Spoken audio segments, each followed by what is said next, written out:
biostatistik deskriptif dan biostatistik inferensial yang beranggotakan 1. Sinta Dwi Silviani, 2. Razif Nurdondi, 3. Farhatul Munawaroh, dan yang terakhir Salsa Nabilah.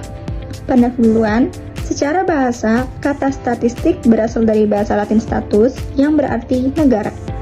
Dahulu, statistik diartikan sebagai kumpulan informasi atau data yang penting bagi negara, baik berupa angka maupun keterangan lainnya. Namun, seiring perkembangan waktu, pengertian statistik lebih difokuskan pada data yang berbentuk angka ataupun pada data kuantitatifnya. Dan statistik adalah ilmu yang digunakan untuk mengumpulkan, mengolah, dan menganalisis data supaya bisa menjadi informasi yang berguna.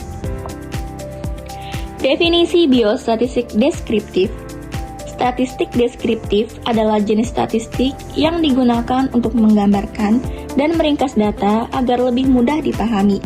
Penyajian datanya bisa berupa tabel, diagram, grafik, serta ukuran pada pemusatannya, seperti mean, median, dan modus. Dan ukuran penyebarannya seperti range, variance, dan standar deviasinya. Statistik ini tidak digunakan untuk menarik kesimpulan tentang populasi, tetapi hanya menjelaskan karakteristik pada data yang ada. Menurut Solihah, tahun 2016, statistik deskriptif mencakup kegiatan mengumpulkan, mengatur, dan mengolah data agar dapat disajikan secara jelas dan memberikan gambaran tentang suatu kondisi ataupun peristiwanya. Lalu, teknik statistik deskriptif ada 4. Yang pertama, pada penyajian datanya seperti tabel, grafik, diagram batang, pie chart, dan histogramnya. Lalu yang kedua, ukuran pemusatan pada datanya seperti rata-rata, median, dan modusnya. Lalu yang ketiga, ukuran penyebaran datanya seperti rentang, simpangan baku, ataupun standar deviasi, serta variansnya. Lalu yang terakhir, ukuran posisi datanya seperti kuartil, decil, dan persentil. Lalu ada contoh penggunaan statistika deskriptif ada 2. Yang pertama, bisa menghitung rata-rata suhu tubuh siswa di kelas. Lalu yang kedua, membuat grafik distribusi penghasilan di suatu wilayah. Selanjutnya ada biostatistik inferensial. Statistika inferensial adalah cabang dari statistika yang berfokus pada pengambilan keputusan atau penarikan kesimpulan tentang populasi berdasarkan sampel data. Dengan kata lain, statistik inferensial memungkinkan kita untuk membuat prediksi atau generalisasi tentang populasi berdasarkan analisa data yang ada pada sampel.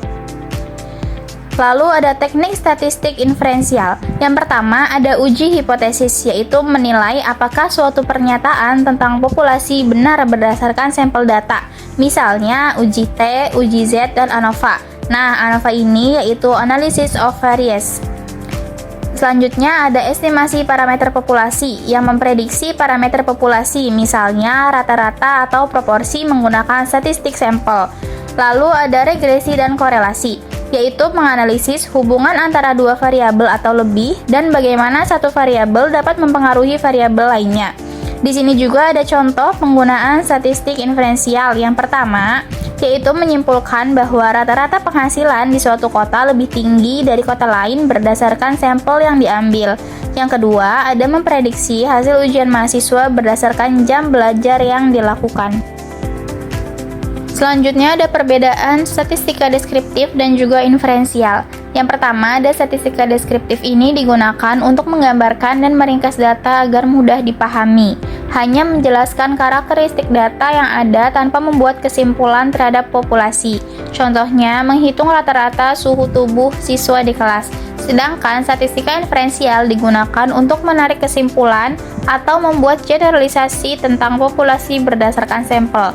Menggunakan data sampel untuk memperkirakan atau menyimpulkan kondisi populasi. Contohnya, menyimpulkan rata-rata suhu tubuh siswa di kelas B. Kesimpulannya, statistik deskriptif digunakan untuk menggambarkan dan merangkum data yang ada, sedangkan statistik inferensial digunakan untuk menarik kesimpulan atau membuat prediksi tentang populasi berdasarkan data sampel. Kedua jenis statistik ini saling melengkapi dalam proses analisa data, sehingga informasi yang diperoleh menjadi lebih bermakna dan dapat digunakan untuk pengambilan keputusan. Ya, dari kelompok kami, mohon maaf bila ada kesalahan dan kekurangan. Terima kasih sudah menonton dan menyaksikan. Wassalamualaikum warahmatullahi wabarakatuh.